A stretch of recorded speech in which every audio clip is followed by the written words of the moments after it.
Hi, welcome as we continue our crash course in Jewish history with me, Deb Levy-Friedler, inspired by the work of Rabbi Ken Spiro. And I'm really excited that today we have reached the part of Jewish history that introduces us to King David. But today we're not going to be talking about him as King David, as David HaMelech, as we all know him. We're going to be talking about David the shepherd and David the warrior. And we can learn some interesting lessons and ideas from the way in which David behaves and the way in which he speaks about God as well, but also the means by which he becomes designated to be the king of Israel. And the story starts with the prophet Shmuel, going to Jesse and asking to meet his sons. And Jesse presents his 6 sons to Shmuel, who realizes straight away that they are very, very impressive men. First of all, in terms of stature, they're big, beautiful men. They look the part, and also each of them is knowledgeable in Torah, intelligent. They seem like fantastic candidates to be kings of Israel. And yet, while he is talking to the sons, and in particular while he's considering one of the sons, he receives prophecy from Hashem to let him know that none of these are suitable to be the kings of Israel. And Samuel inquires to Jesse, is there perhaps another son? And, the response is, there's the little one who's tending the sheep in the field. And Samuel asks if David can be brought to him. And David appears, and he is not as physically impressive as his brothers, but he has the spirituality that makes him a suitable king for the future of Israel. And again, it's a beautiful lesson for all of us in terms of reminding us not to judge books by their covers. And also, despite the values that we live with in the world today, the emphasis on the importance of spirituality over the material and the inner beauty over the external beauty. And I think when we consider what happens to David next, it's important for us to remember that at this point he doesn't become king. He becomes designated to be the king in the future. We still have a king of Israel, King Saul, who we spoke about in last crash course. And so it wouldn't be appropriate for David to become the king yet. Saul is still the king. But when Samuel anoints him with the oil, the Hebrew verb that is used is mashach, which might sound familiar because from that we get the word Mashiach, the anointed one or Messiah. And we know that ultimately the Mashiach will come from the line of David.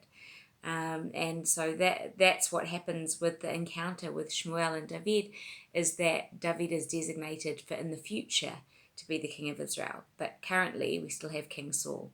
And their paths are going to cross, King Saul's and David's path.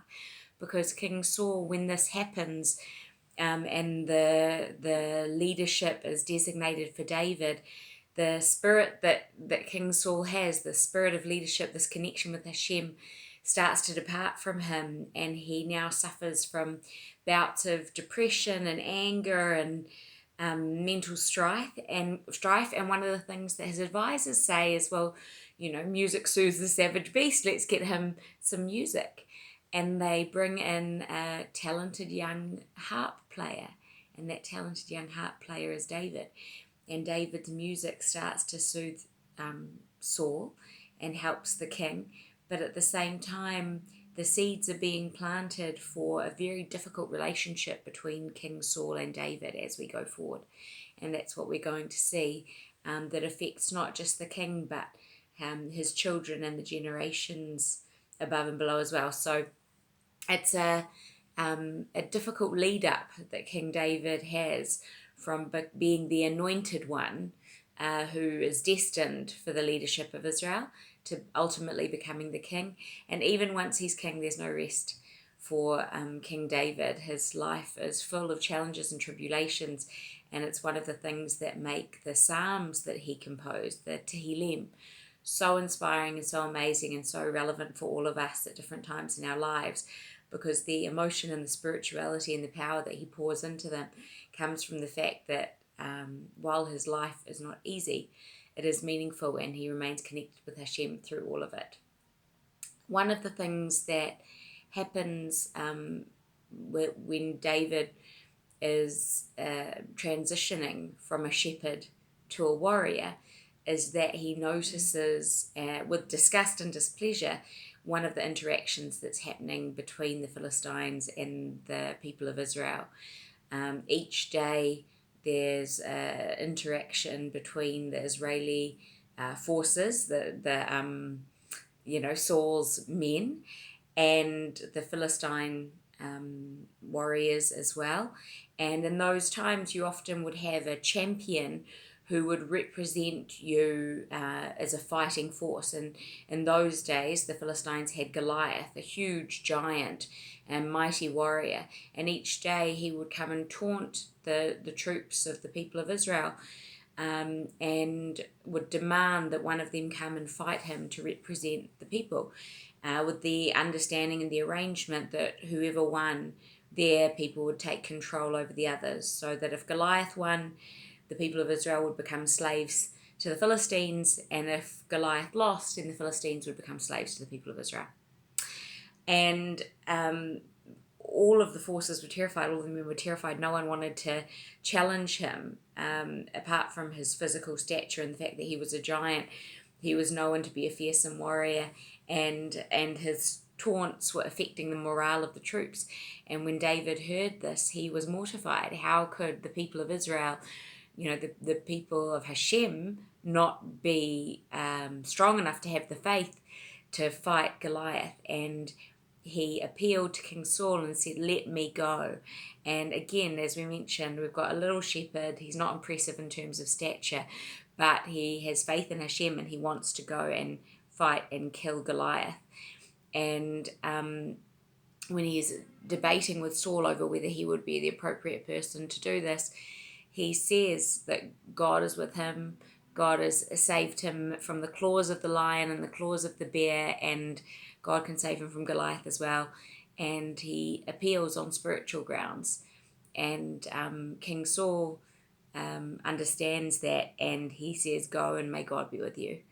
And the amazing and famous challenge that we then have between David and Goliath, which has since come into popular culture as a phrase whenever you've got the big guy against the little guy and the little guy wins, or the underdog succeeds when you don't expect him to, is all from this amazing encounter between David and Goliath, where David approaches Goliath, and he comes at him with a slingshot and some stones, and Goliath mocks him and is offended that they would send someone like this to come and to challenge such a mighty warrior. But in the end, Hashem is with David, and the precision of the rocket hits his forehead in the right place. He falls over, and David is able to take Goliath's sword and cut off his head.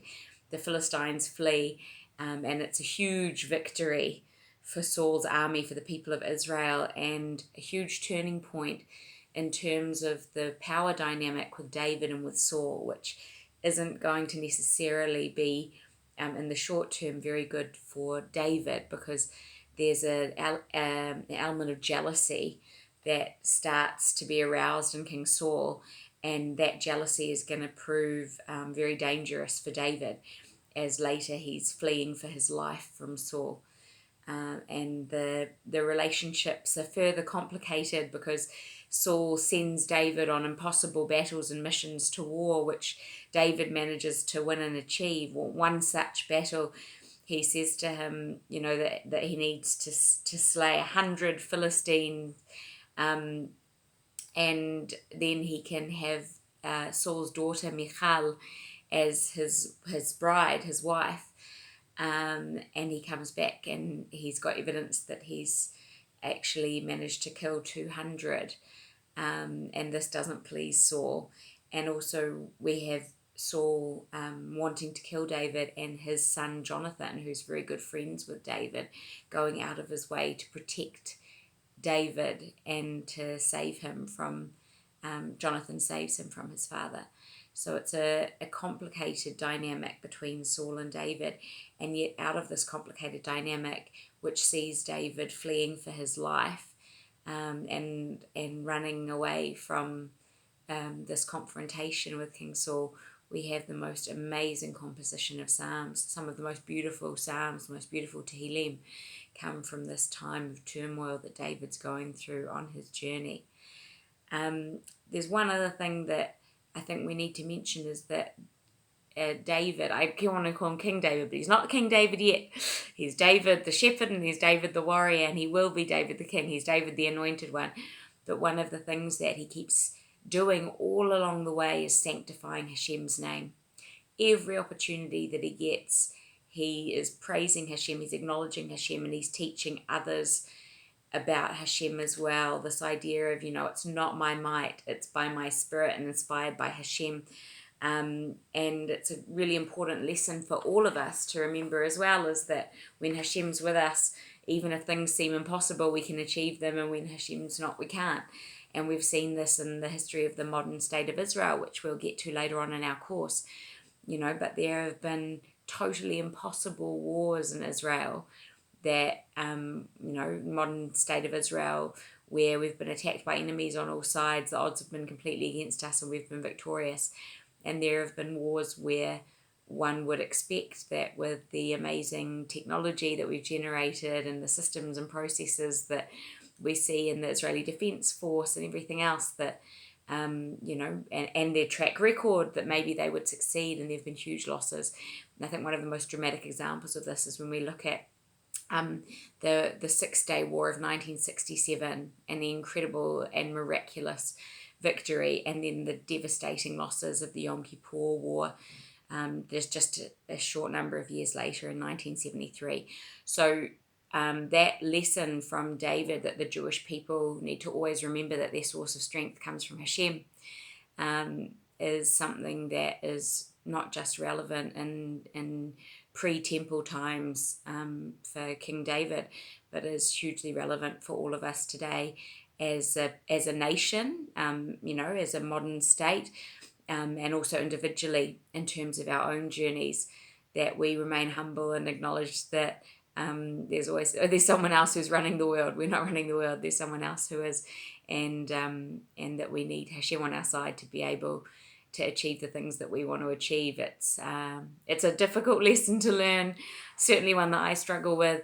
No matter how smart we are, how organized we are, there's stuff that is always beyond our control, as we've all been seeing worldwide with the challenges that we're facing with coronavirus. Doesn't matter how great our technology is, how great medical science is, how much information we have, the great communication that we have, there are certain things that are beyond our control. And King David teaches us that humility, even before he's king, when he's a humble shepherd, when he's a humble warrior, and it's a lesson that we can all take with us.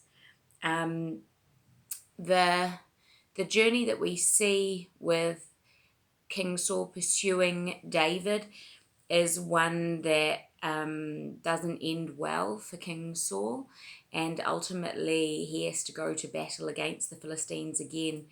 And Samuel the prophet has died by this point, so King Saul can't get advice and prophecy from him, and he actually practices necromancy and kind of witchcraft, if you will, practices that are forbidden by Judaism, to try and contact Samuel the prophet. And he's given the information that he won't be successful in battle, but King Saul bravely decides to go ahead anyway. He understands that he can't win without Hashem, but at the same time he feels like he has no option but to continue with the war. And sadly, his demise, he sees his sons killed in front of him, and then he takes his own life. The Philistines are thrilled with the victory. He's decapitated. They take his head and display it. They leave his body hanging as a message to the Jews, and the people of Israel are able to, in the night, steal down his body and give him a proper burial. But it's a tragic end to King Saul, who, as we spoke about last time, was a great and righteous man. Even though there were difficulties for him later on in life, he was chosen to be king for a reason, and it's a really tragic end for King Saul. But it does lead us to the rise of King David, And so next time together, we will start to explore how David the shepherd, who became David the warrior, is now going to become David HaMelech, David the king, and what that is going to mean for the future of the Jewish people. And once again, as with so many of the examples that we have in Tanakh, in our holy texts, every amazing leader has their challenges and their flaws. And it's no different with King David. We will see that as a mighty and amazing and humble a man that he is, as talented and as great as his leadership is, he's also flawed, and there are many lessons that we can learn from him, from what he managed to achieve, but also the challenges that he had as well. And that's all part of Jewish history.